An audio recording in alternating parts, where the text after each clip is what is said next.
Guns, guns, guns reaches its explosive peak when Lucas Kai faces Ajorcan Colonel Jar-Uk in a desperate final showdown. As Jar-Uk's plasma bolt streaks toward him, Mai Thon sacrifices herself to save Lucas, who, consumed by grief and rage, fires 3 special amalgam overload rounds that shatter the alien commander's supposedly impenetrable shield, proving humanity's primitive weapons can triumph over advanced technology. The sun was setting over Gunstar's rust-colored horizon, casting long shadows across the training field. Major Lucas Kai squinted down the scope of his XX-99 sniper rifle, tracking the movement of a holographic target that danced across the rocky terrain 1,500 meters away. His breathing slowed, heart rate steadying as he felt the familiar caress of the rifle's textured grip against his palm. 3, 2, 1, he whispered to himself before gently squeezing the trigger. The crack of the rifle echoed across the canyon. The holographic target exploded in a shower of digital fragments. Perfect hit. Still got it. Trigger, Lieutenant Mython said, using his call sign as she approached from behind. Her slender frame belied her reputation as one of the deadliest chemical warfare specialists in the Terran Vulcan unit. But I wonder if these skills will hold up against what's coming. Lucas lowered his rifle and turned to face her. What do you mean?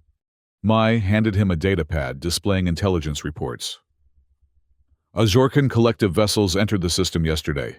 Command thinks they're after our resource wells. Lucas skimmed through the report, his expression darkening. The Ajorcan Collective, a federation of alien species who had been expanding aggressively through this sector for the past decade, had finally set their sights on the Gunstar system. Their military might was legendary, with energy weapons and plasma-shielded mech units that outclassed much of what the United Earth Coalition had developed. How long do we have? He asked, slinging his rifle over his shoulder. A week, perhaps less, Mai replied. Captain Reed Morgan wants all unit commanders for briefing at 0600 tomorrow. Lucas nodded, his gaze drifting to the rest of his squad conducting close-quarters combat drills. The Terran Vulcan unit, named for the ancient god of fire and forging, consisted of Earth's finest marksmen and weapon specialists.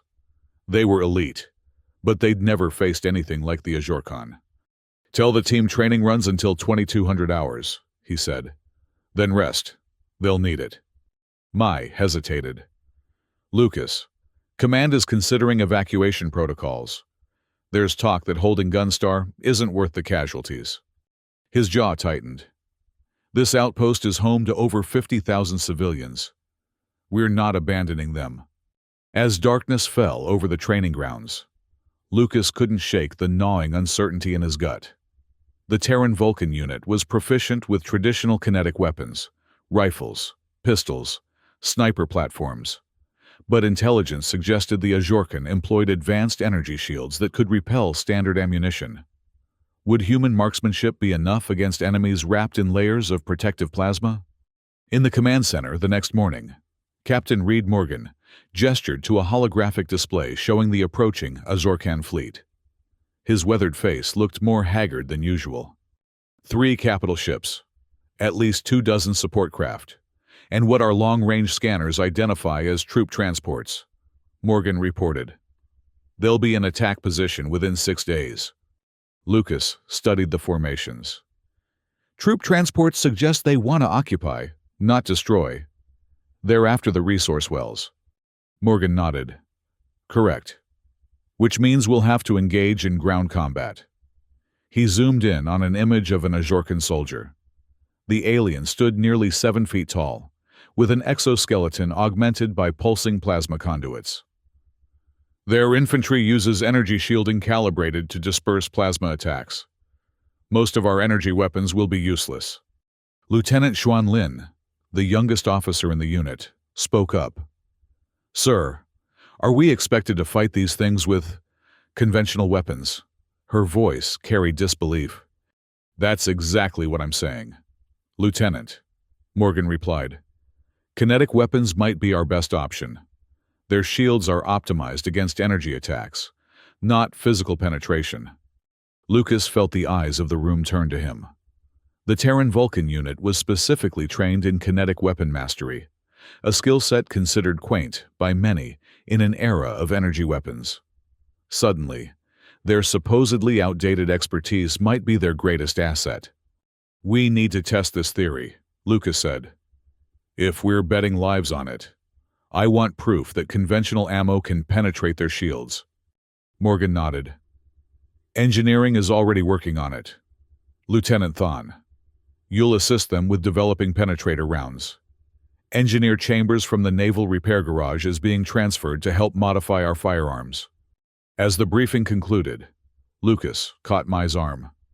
"I want you developing rounds that can punch through those shields, not just scratch them. If we're going old school, let's make sure it works." She smiled tightly. "I'll make it happen, Trigger. But we're going to need every advantage we can get." The next 5 days were a blur of preparation. The outpost transformed into a fortress as civilians were moved to underground shelters, defenses were reinforced, and supplies stockpiled. In the armory, Lucas found Mai working alongside engineer Mark Gearhead Chambers, a burly man with grease-stained hands and a perpetual 5 o'clock shadow. "Major," Chambers greeted him, holding up what looked like a modified assault rifle. "Meet the AR-23 Kaizen. Just finished the prototype." Lucas took the weapon, feeling its weight, heavier than standard issue.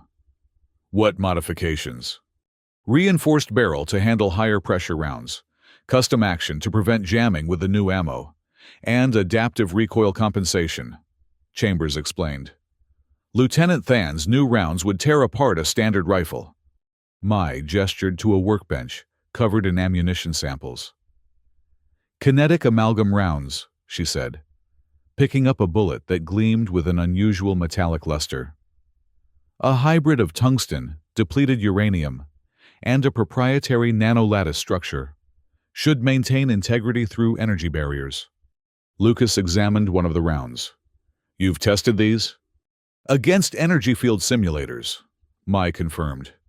"They penetrate at velocity, though the shield density of actual Ajorcan armor might be different." "We need a live test," Lucas decided. "Let's get the team on the range." That evening, the Terran Vulcan unit gathered at the firing range. Lucas demonstrated the modified rifle, explaining the changes as nervous energy rippled through the squad. When he fired the first shot at a simulated Ajorcan shield, the round tore through with a distinctive crack hiss that was unlike anything they'd heard before. "That's not just penetration," Sergeant Langduang observed. "That's complete shield failure at the impact point." Lucas nodded, a grim smile forming. "The Ajorcan have optimized their defenses against energy weapons, because that's what most advanced civilizations use. They've forgotten the basics. Mass times velocity equals force, and no energy field changes that equation." Lieutenant Xuanlin stepped forward, uncertainty on her face. "With respect, sir, these are just simulations. The Ajorcan have conquered 3 systems with their technology. Can our old-fashioned bullets really stop them?" Lucas handed her the rifle. "Try it yourself, Lieutenant." Reluctantly, Lin took aim and fired. The round shredded through the simulated shield, causing a cascade failure that rippled across the entire projection. "Critical hit," the simulation announced. A murmur of appreciation ran through the squad. Lucas turned to face them all. "The Ajorcan rely on technology that they barely understand. They copy and assimilate, but they've lost touch with fundamentals. We haven't. Every one of you learned to shoot with simple kinetic weapons before you ever touched an energy rifle. That muscle memory, that instinct, it's going to keep us alive." Training intensified over the next day. The unit practiced with the modified weapons, honing their skills while engineering produced more kinetic amalgam rounds. Captain Morgan coordinated with the other defense units, integrating the Terran Vulcan unit's capabilities into the broader strategy. Then, without warning, the alarm blared throughout the outpost. "All personnel to battle stations. Ajorcan fleet has entered orbit. This is not a drill." Lucas sprinted to the command center, finding Morgan already coordinating the defense. "They're deploying landing craft," Morgan reported. "At least 3 mechanized divisions heading for the main settlement and resource wells. ETA 20 minutes. "We're not ready," Lucas said. "We needed another day at least." Morgan's expression was grim. "We fight with what we have. The Vulcan unit will deploy to the eastern ridge. You'll have overwatch of the main approach. Make every shot count." As Lucas headed for the armory, Mai fell into step beside him. "The amalgam rounds are ready, but we only have enough for 2 full loadouts per person." "It'll have to do," Lucas replied. "Make sure everyone understands. Aim for weak points, joints, sensor arrays, power cells." Within minutes, the Terran Vulcan unit was deployed along the eastern ridge, overlooking the vast plain that led to the settlement. Through his scope, Lucas could see the Ajorcan landing craft touching down, disgorging troops and vehicles amid clouds of dust. "Mother of God," someone whispered over the comm. The Ajorcan force was impressive. Towering mechs flanked by infantry in powered armor, all shimmering with the telltale glow of energy shields. Their weapons were sleek and otherworldly, emitting pulses of coherent plasma rather than traditional muzzle flashes. "Hold positions," Lucas ordered. "Let them advance into the kill zone." The unit watched in tense silence as the Ajorcan formation moved forward with military precision. Through his scope, Lucas studied their movements, identifying command units and support structures. "Target priority, command vehicles first, then heavy weapons platforms," he instructed. "Wait for my signal." When the Ajorcan force reached the middle of the plain, Lucas took aim at what appeared to be a command vehicle, a hovering platform surrounded by elite guards. "Vulcan unit, weapons free, fire at will." The crack of sniper rifles and assault weapons echoed across the ridge. The first volley caught the Ajorcan completely by surprise. Kinetic amalgam rounds punched through energy shields that had been calibrated to repel plasma attacks, finding vulnerable flesh and machinery beneath. The command vehicle Lucas targeted erupted in a shower of sparks as his round penetrated its shield and struck something vital. Several Ajorcan soldiers fell in the initial barrage, their shields flaring uselessly against the physical projectiles. For a moment, confusion reigned in the alien ranks. Then, with frightening speed, they adapted. Return fire lanced up toward the ridge, forcing the human defenders to duck for cover as plasma bolts superheated the air around them. "They're recalibrating their shields," Mai shouted over the comm. "The effect won't last."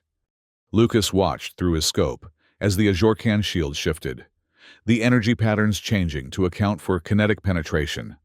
The next round he fired was partially deflected, though it still staggered its target. "Increase velocity," he ordered. "Aim for the same spot twice." The battle escalated quickly. The Ajorcan recovered from their initial surprise and began advancing methodically, using cover and suppressive fire to pin down the human defenders. Their numerical advantage was becoming evident as they spread out, attempting to flank the ridge. "Eastern sector under heavy fire," Sergeant Duong reported. "We can't hold this position much longer." "Fall back to secondary positions," Lucas ordered. "Controlled withdrawal." As the unit began to retreat, an Ajorcan heavy mech crested a nearby hill, its weapon systems training on their position. Before anyone could react, it fired a plasma barrage that shredded their cover, sending rock fragments flying in all directions.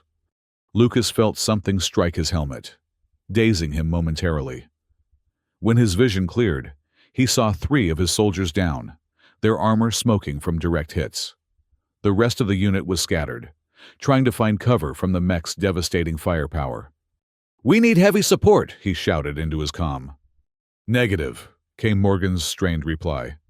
"All heavy units engaged at the north and west approaches. You're on your own." Lucas made a split-second decision. "Mai, Lin, with me. The rest of you, fall back to the outpost perimeter. Provide covering fire." With Mai and Lin following, Lucas circled around, using the rough terrain to approach the mech from its flank. They needed to disable it before it decimated the rest of the unit. I need a weak point, Lucas said as they took position behind a boulder. Mai studied the mech through binoculars. Junction between the main body and the weapons platform. The shield looks thinner there. I'll draw its attention, Lin volunteered. You take the shot. Before Lucas could object, Lin darted from cover, firing controlled bursts at the mech. As predicted, it swiveled to track her, exposing its flank to Lucas and Mai. Now, Mai urged. Lucas took aim and fired 3 rapid shots at the junction point. The first 2 caused the shield to flicker. The third punched through, striking something critical. The mech's weapon system went dark, though its locomotion remained operational. It's still mobile, Mai warned. Lucas was reloading when the mech suddenly charged toward their position, apparently intent on crushing them, since its weapons were disabled. There was no time to retreat. Scatter, he shouted. Mai dove one way, Lucas another. But the mech adjusted course to follow Lucas, recognizing him as the primary threat. As it bore down on him, Lucas emptied his magazine into its front armor, creating spiderweb cracks in its protective plating, but failing to stop its advance. Then, from nowhere, a barrage of fire struck the mech from behind. Lin had circled around and was pouring ammunition into the already damaged junction point. The combined firepower finally penetrated the mech's core systems, causing it to shudder to a halt mere meters from Lucas's position. That was too close, Mai said, rejoining them. Good work, Lieutenant, Lucas told Lin, whose earlier skepticism seemed forgotten in the heat of battle. These modified weapons actually work, she replied, a new respect in her voice. Their victory was short-lived. Over the comm, reports flooded in of Ajorcan forces breaching the outpost's outer defenses. The situation was deteriorating rapidly. All units, fall back to the central compound, Morgan's voice ordered. We can't hold the perimeter. Lucas led his team back toward the outpost, engaging in running battles with Ajorcan scouts along the way. By the time they reached the central compound, it was clear that the defense was faltering. Nearly half the Terran forces were down, and the Ajorcan had established control over most of the outpost. In the makeshift command center, now relocated to an underground bunker, Morgan was coordinating what remained of their forces. The civilians are secure for now, he reported. But we're losing ground by the minute. UEC Command has authorized evacuation protocols. We can't evacuate 50,000 people, Lucas argued. Not with Ajorcan control of the airspace. I'm open to alternatives, Major, Morgan replied grimly. Lucas studied the tactical display. The Ajorcan had formed a 3-pronged assault, with their main force driving toward the central power distribution hub. If they captured it, they could shut down the outpost's defenses completely. We need to target their command structure, Lucas decided. Cut off the head, create confusion in their ranks. Intelligence indicates their command center is here, Mai said, pointing to a heavily fortified position at the rear of their formation. But it's too well protected for a direct assault. Lucas thought for a moment. We don't assault it. We infiltrate. A small team could slip through their lines during the next electromagnetic storm. Gunstar was known for its unpredictable electromagnetic storms. Brief, but intense disruptions that played havoc with advanced technology. The Ajorcan's energy shields and communication systems would be compromised during such an event. The next storm is predicted in 3 hours, Morgan confirmed. But it's a suicide mission. Not if we use their assumptions against them, Lucas countered. They're expecting energy weapons, plasma rifles, laser cannons. They won't be looking for a team with modified kinetic weapons.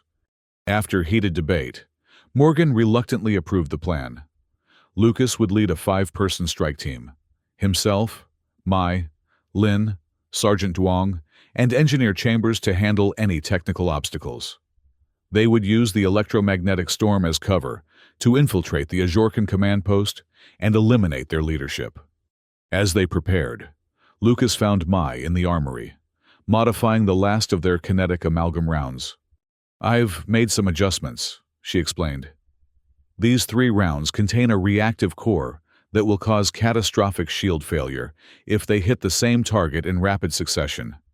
I call them amalgam overload. Save them for when you absolutely need to bring down something big. Lucas accepted the special ammunition, noting the subtle red marking on the casings. We only get one shot at this, he said quietly. Mai's eyes met his.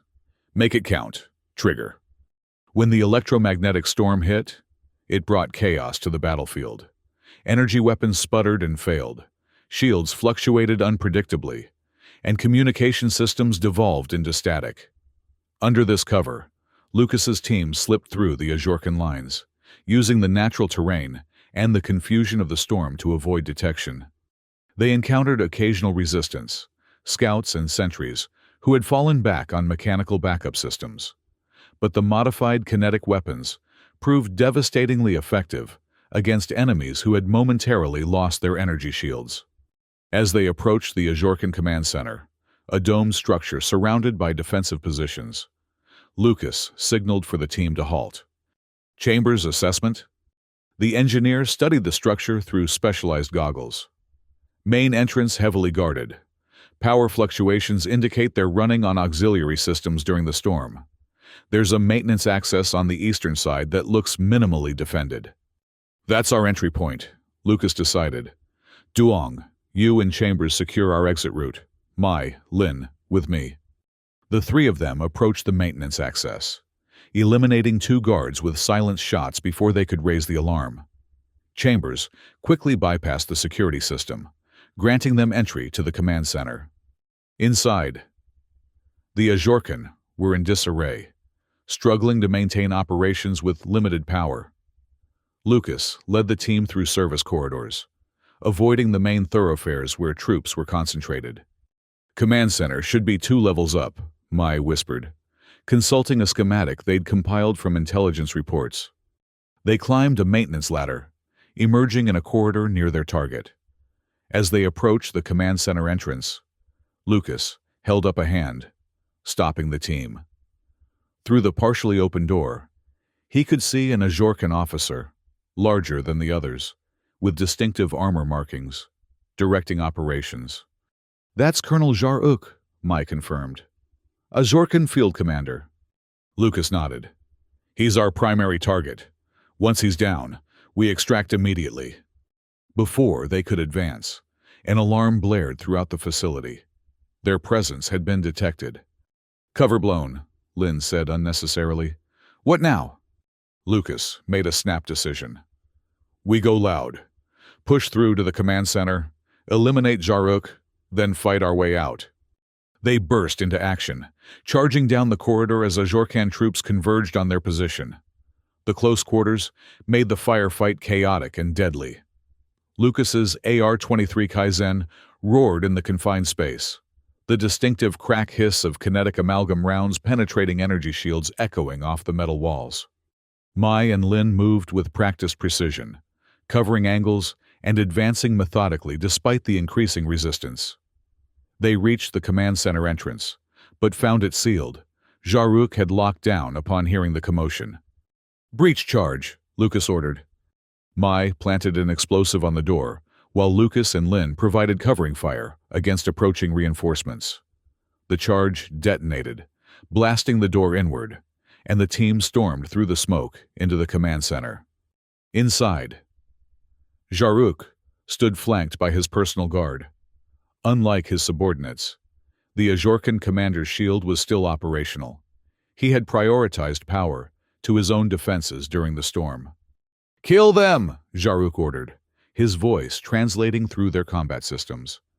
The guards opened fire, forcing the human team to dive for cover behind consoles and equipment.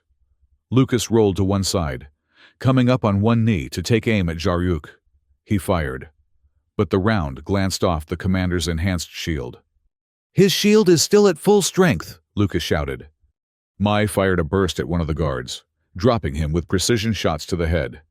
Use the amalgam overload. Lucas reached for the special rounds Mai had prepared. As he loaded them, Lin provided covering fire, keeping the remaining guards pinned down. But one of them managed to get a clean shot, catching Lin in the shoulder and spinning her to the ground.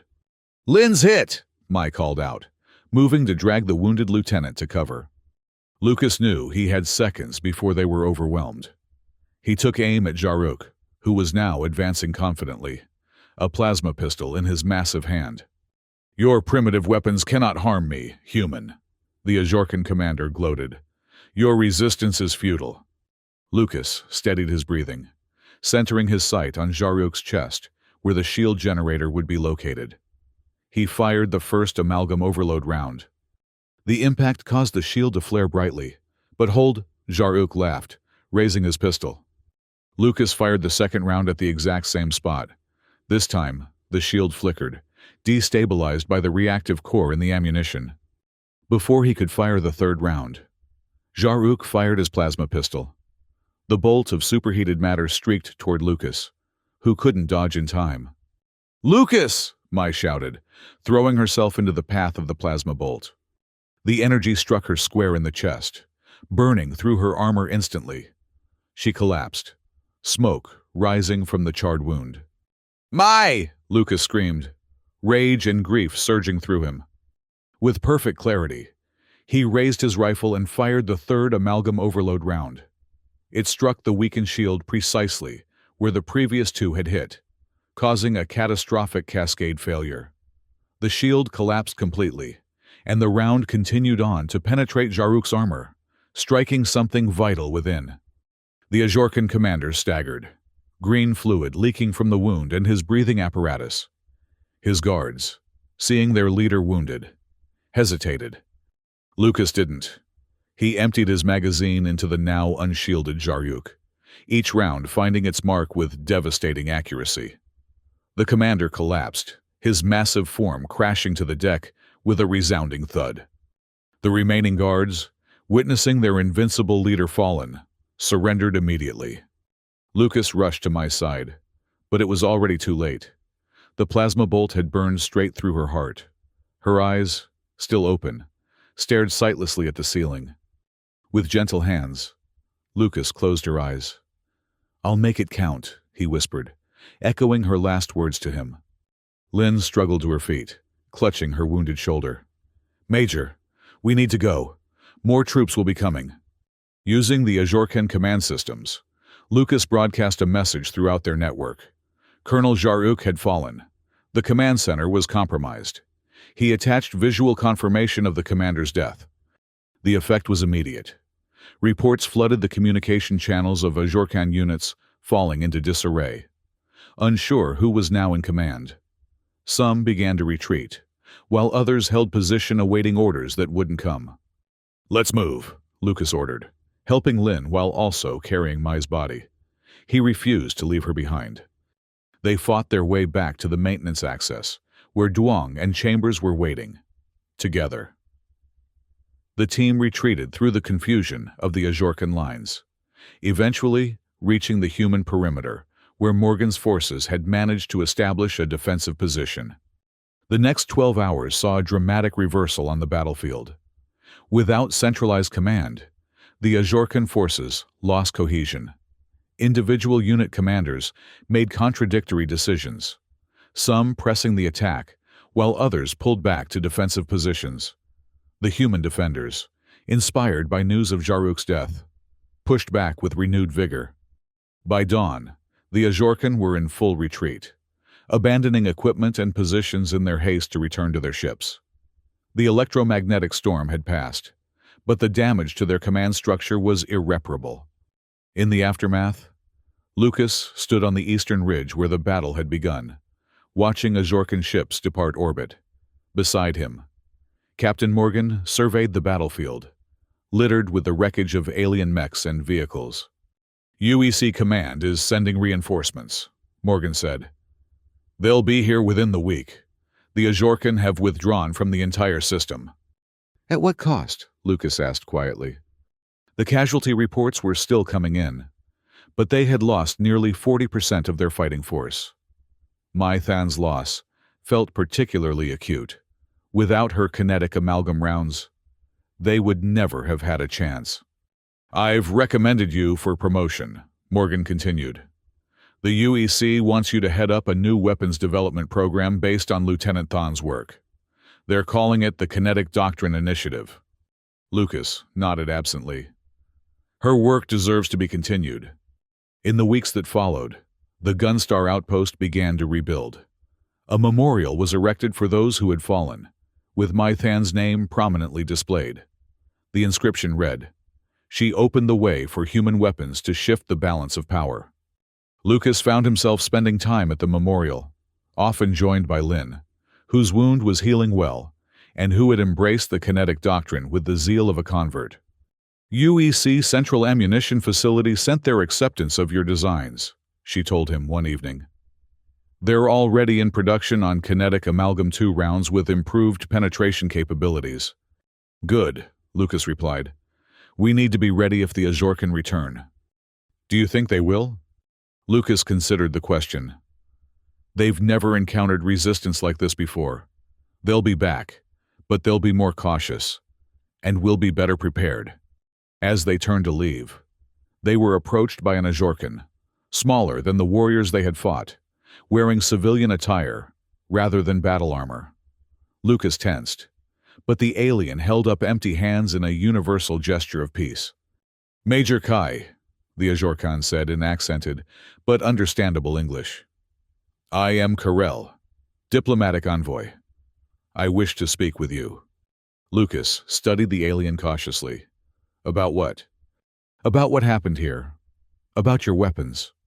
Karel gestured to the AR-23 Kaizen, slung across Lucas's back. "My people believed energy shields made us invincible. You proved otherwise." "That was the point," Lucas replied coldly. Karel inclined his head. "You could create guns, but the metal projectiles symbolize more than just weapons. They represent your species' resilience and adaptability. The Azorcan Collective wishes to learn from this spirit." Lucas was skeptical, but he recognized an opportunity. "Is that an official position or your personal view?" "For now, it is unofficial," Karel admitted. "But there are many among my people who recognize that conflict between our civilizations benefits neither. I have been authorized to open preliminary discussions about potential cooperation." It was a start, a small one, but significant nonetheless. The kinetic doctrine had done more than just win a battle. It had forced a technologically superior adversary to reassess their assumptions about humanity. Later that evening, Lucas stood alone on the outpost's observation deck, watching the sunset paint Gunstar's landscape in hues of orange and red. In his hand, he held one of Mai's amalgam overload rounds, the last one she had created. "We'll have many more battles," he murmured to himself.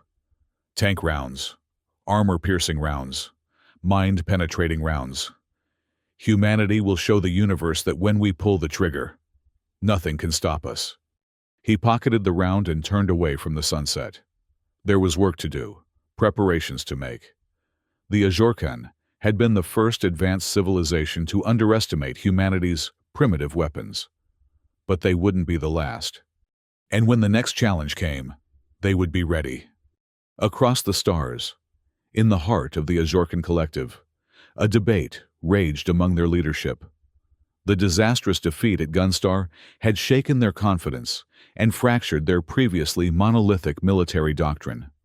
"These humans and their kinetic weapons cannot be dismissed," argued one faction. "We must adapt our shields, develop countermeasures." "We should crush them with overwhelming force," countered another. "Show them that one victory does not change the balance of power." In the shadows of the chamber, a third perspective was forming, one that saw potential in cooperation rather than continued conflict. Karel's unofficial mission to Gunstar was just the beginning. Meanwhile, on Earth, the United Galactic Earth Council received Lucas Kai's comprehensive report on the Battle of Gunstar. The implications were clear. Humanity's outdated kinetic weapon expertise had suddenly become its greatest military asset against advanced alien civilizations. Resources were immediately diverted to the Kinetic Doctrine Initiative. New training programs were established, and outposts throughout human space began retrofitting their armories with modified conventional weapons and kinetic amalgam ammunition. The message spread across human territories. When faced with seemingly superior technology, remember, Gunstar. Remember that sometimes the oldest solutions are the most effective. Remember that when all else fails, there's always the trigger. In the vast expanse of the galaxy, word of humanity's unexpected victory spread. Other civilizations took note. Some saw potential allies. Others saw threats to be contained. But all of them reached the same conclusion. Humanity was not to be underestimated. Their guns, simple, mechanical, devastating, had proven that technology alone did not determine superiority. There was something more fundamental at work: the human spirit of innovation, adaptability, and sheer determination. The guns of Gunstar had spoken, and the galaxy had heard.